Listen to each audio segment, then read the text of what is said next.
you wanted the best, you've got the best podcast, the hottest podcast in the world. The Chris Voss Show, the preeminent podcast with guests so smart you may experience serious brain bleed. The CEOs, authors, thought leaders, visionaries, and motivators. Get ready. Strap yourself in. Keep your hands, arms, and legs inside the vehicle at all times, because you're about to go on a monster education roller coaster with your brain. Now, here's your host, Chris Voss. Hi, folks. Chris Voss here from the ChrisVossShow.com.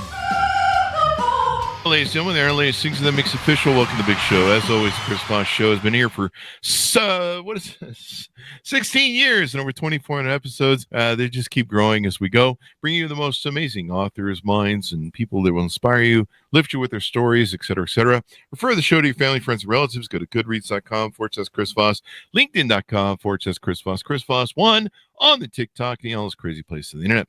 Opinions expressed by guests on the podcast are solely their own and do not necessarily reflect the opinions of the host or the Chris Voss Show. Some guests of the show may be advertising on the podcast, but it is not an endorsement or review of any kind. Today's featured author comes to us from bookstolifemarketing.co.uk. With expert publishing to strategic marketing, they help authors reach their audience and maximize their book success. Today we're talking to an amazing young man. His newest book is out called The Stable Boy, July 30th, 2024, by Johnathan, Otto, Ehritz. Is that the correct pronunciation of your last name there, Johnathan? It's Otto, Ehritz. Otto Ehritz. Johnathan Otto Ehritz.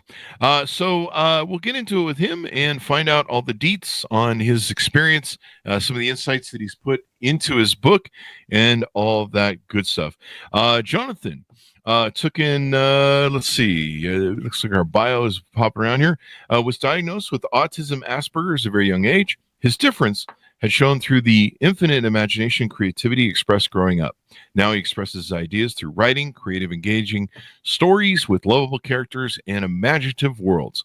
He attended Landmark College, where he received his associates and became an honorary student in Phi Theta Kappa. Later, he moved back to Pennsylvania and graduated from Rosemount College with a bachelor's degree in English. When he's not writing, he volunteers at his local church, helping in the children's ministry. He also has experience in theater and drama, performing in plays like Arsenic and Old Lace at Landmark College. He lives with his family in Pennsylvania and working on his next book he wishes to share with the world. Welcome to the show, Johnathan. How are you? Thank you for having me, Chris. It's a real honor. Thank you. It's an honor to have you as well. Give us your .coms. Where can people find you on the interwebs? Well, if you want to learn more about me and my book, you can look it up at www.jehritz.com. That's JEHRITZ.com. So give us a 30,000 overview. What's inside your new book? My book, The Stable Boy, is a story about a young man with the same name as me, Johnathan. And he's spending his summer vacation over at his uncle's ranch, who is a very bitter man when he first meets him. And when he first comes to his uncle's ranch, he is given the job as a stable boy, meaning he has to take care of the horses. And of course, he is irritated because this wasn't what he planned for his summer vacation, especially work. But eventually he discovers he has the unique ability to talk to the horses. And he uses that ability not just to make friends with the horses, but also to help with his job as a stable boy. And what follows is like a bunch of adventures and of friendship and overcoming one's struggles. So what was the proponent? This is your first book, is that correct? Yes, it is. Awesome sauce. Well, congratulations.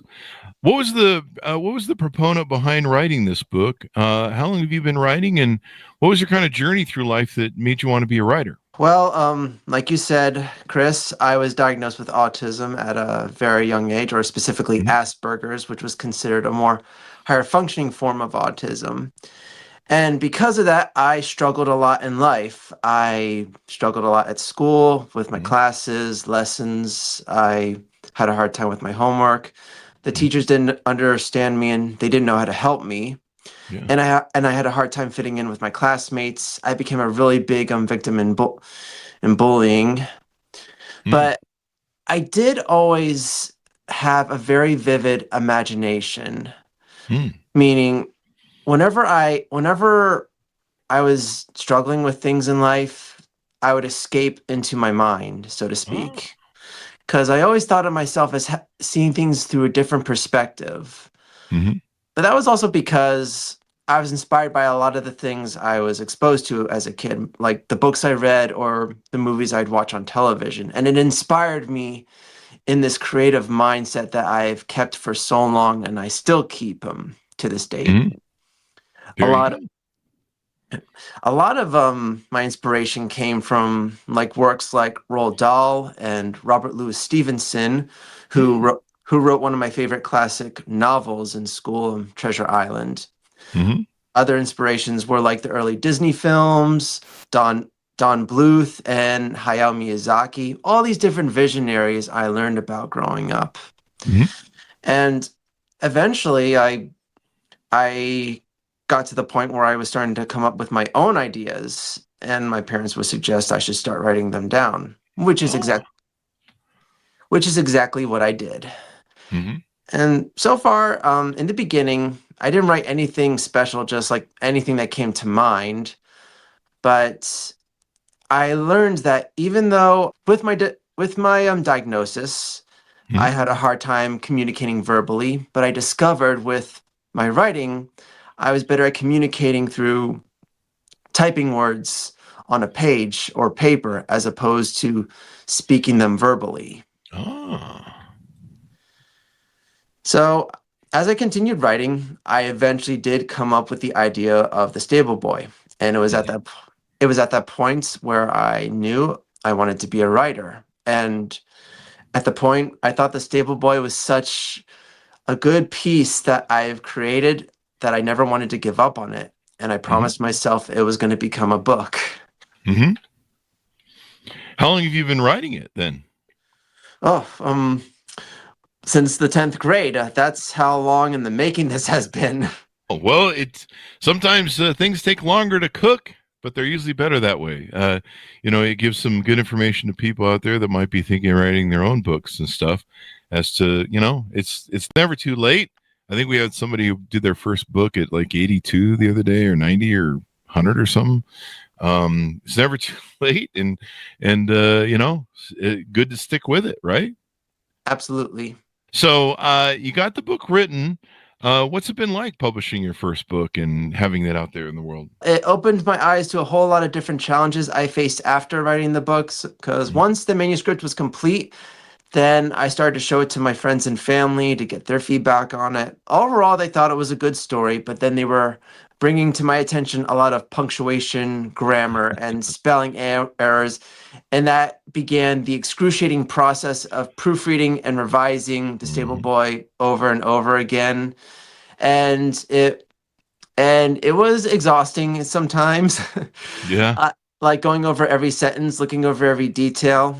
I even remember I took my manuscript over to a writing club at Montgomery County Community College in Bluebell, and they brought to my attention other things that I had to take into consideration: plot structure and pacing, and that included more revision, and it was just like a lot of like work trying to like finalize The Stable Boy up until it got to a point where I thought it was perfect.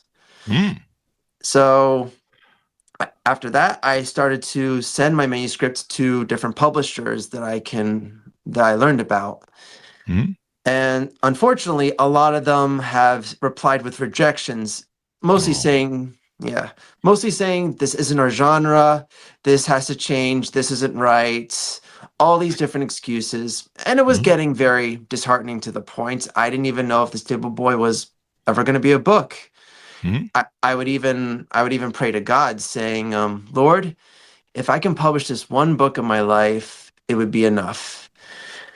But as time went on, my faith was starting to lessen. But one of my mother's clients recommended that I should publish my story to Trilogy. Yeah. So that's what I did. I sent my manuscript to Trilogy Christian Publishing. That's what they're fully called. They're a Uh-huh. Christian-based publishing company. Huh. And the next day, I got a call back saying that they wanted to publish The Stable Boy. And it was right there that I felt that God answered my prayers. It just felt too good to be true. Mm-hmm. Well, congratulations, and way to stick through it. There's a lot of rejection that unfortunately comes from doing your own book and stuff. It's not always fun, but it definitely is a a character builder of the hardest kind. And editing your book is, of course, having people edit your stuff, and you pour your heart and soul into writing your manuscript and all these words, and in editing they kind of seem to chop it up, and they just like, well, that was nice, that was really cute what you wrote there, but we threw that away and we need another 50,000 words.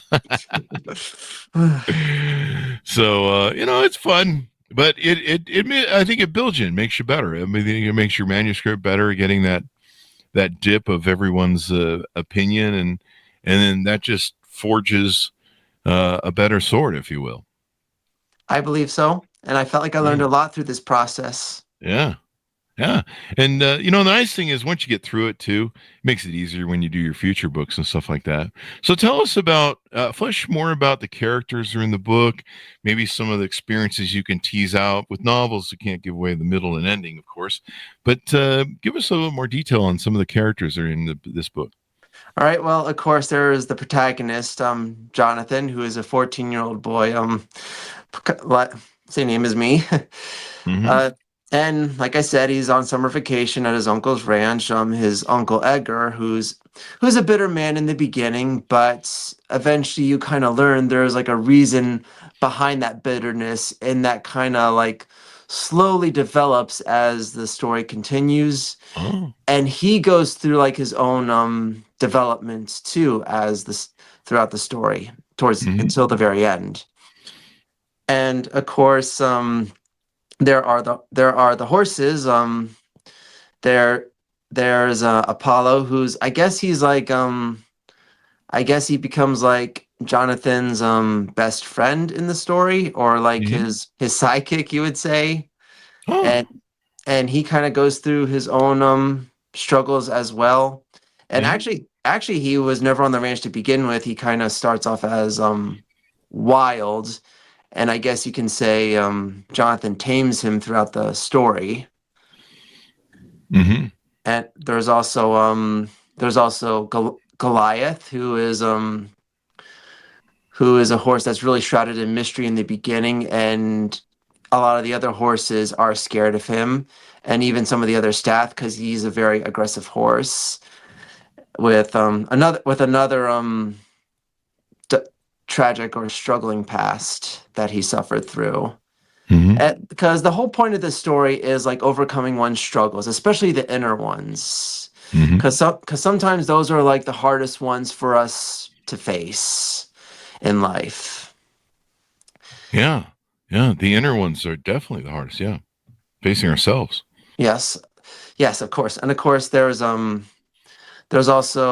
Alita, who is a girl that Johnathan meets later in the story. She is like the daughter of one of the farm hands.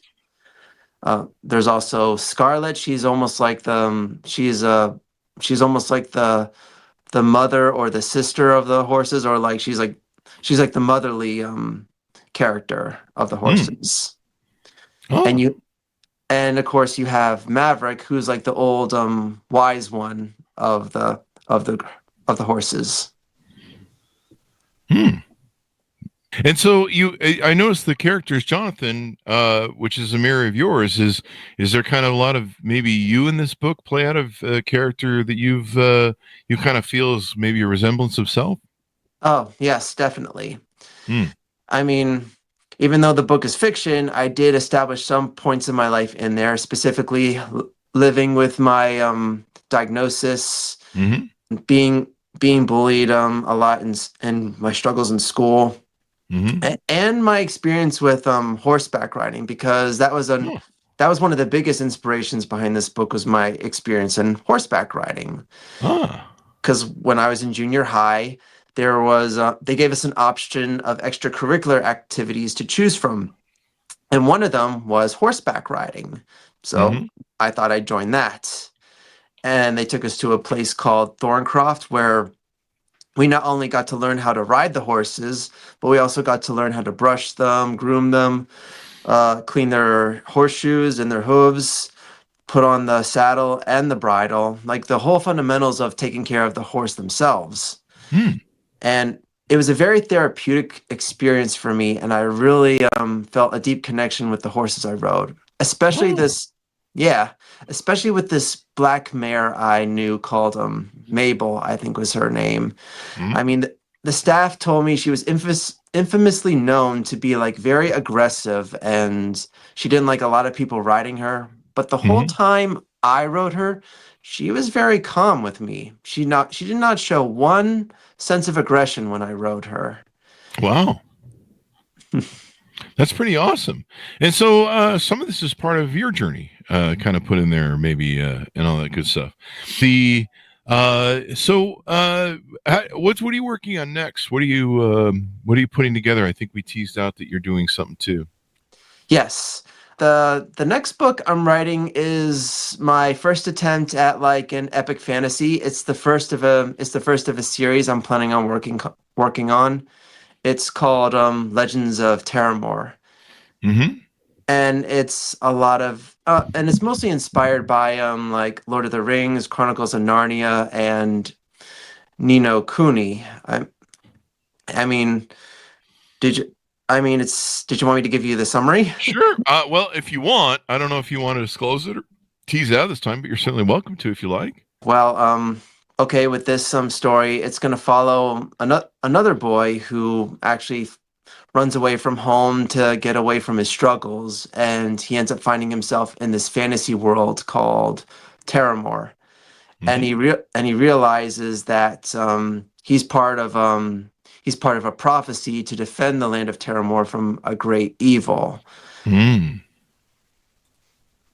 And that's all I have for now. Okay, cool. So what do you hope people come away with when they read your book? I would like people to be inspired by its message, in which case it's a message of, again, of strength, overcoming your own struggles, and seeing that like sometimes the weakest parts of yourself that you perceive may Mhm. actually be like your strongest aspects.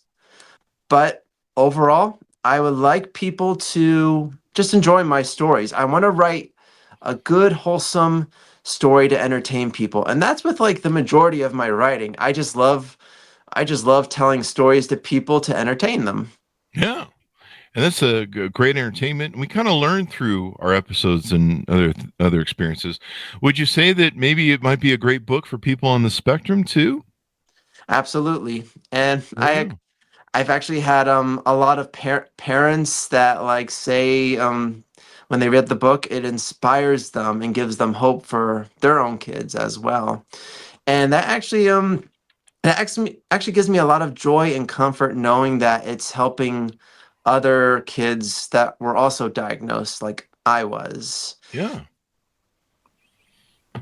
Yeah. I mean, the more help, the better. I mean, yeah, the more help, the better when it really comes down to it. Hmm. Yeah. What do you, as people read your books and follow your stuff, you think it would maybe help other people on the spectrum, right? Where it would, they might enjoy it. They might see some of the challenges and identities that you went through, being bullied and stuff like that, and might really help them. Absolutely.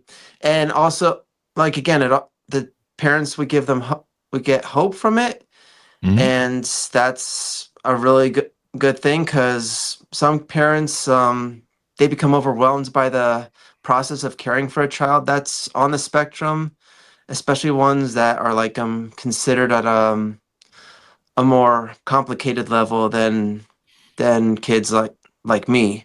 But this was something I told someone else too, that with with the parents, they can't give up on their kids so easily. They've Mhm. got to learn to stick with their kids to the end, because that's all these kids have are their parents supporting them and holding their hand throughout this trial that they face on a Mhm. daily basis. And because really, kids, because kids that are diagnosed with autism, Mhm. they struggle harder than the average person, and sometimes that means they require more help. Mhm. So, if there's something I can say to parents is that don't give up on your kids, Yeah. because they need you and you need them. And Mhm. if there's one thing I've learned from the Lord, it's that love conquers all. As long as you have love with each other, you can overcome anything. Yep. Love conquers all. What a good message. We all need to work on, loving each other and being better to each other and all that good stuff. So you're going to be writing more books. What advice would you give to people who want to write a book and maybe, it's their first time and all that good stuff? Well, I would say that if you're really passionate about it and you really think it is something good, never give up on it, because that was what I got from my experience. Because if there's one thing I've learned, life is full of ups and downs and struggles. It's Mm-hmm. it's kind of like I guess if you ever read the Odyssey, it took Odysseus years to get home, and Yeah. that's kind of like the same way with any writer. Mm-hmm. You might write something, you might think it's good, then you might be pointed out of its flaws, and you might have to fix it. And then when you send it to the publisher, you might get rejection after rejection, and it might get disheartening. But don't let it beat you down to the point where you think that you're not good at it. Yeah.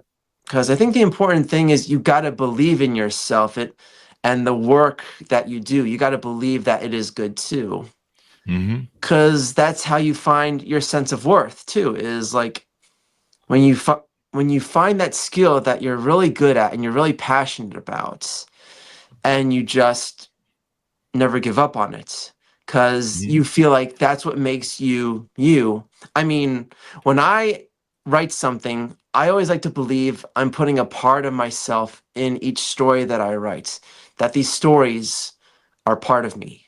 Mm-hmm. Well, that's a good message. I mean, we want people to write books. There's lots of people who have stories like yours. I've seen people that are on the spectrum with autism, and there's different venues that they find, or different ways that they find to sometimes express themselves. I mean, sometimes it's playing music through piano or different things. For you, it's writing. I think you're helping people, give some good resources out there if they have children that are having issues with, helping them fit in, helping them deal with school and all those sort of things. People can maybe use this as a way to take and deal with their issues as well. Absolutely. Mm-hmm.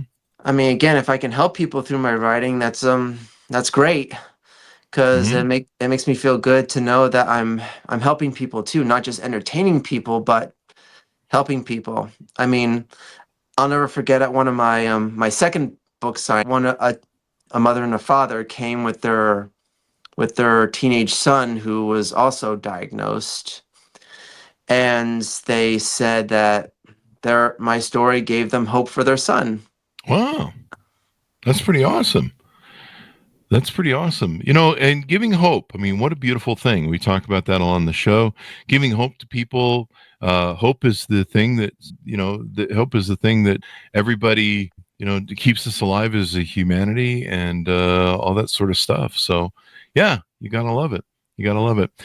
So final thoughts as we go out, tell people where they can pick up the book, how to order it, .coms. Oh, and I think you had an event you wanted to promote. Should we talk about that real quick? Of course. Hmm?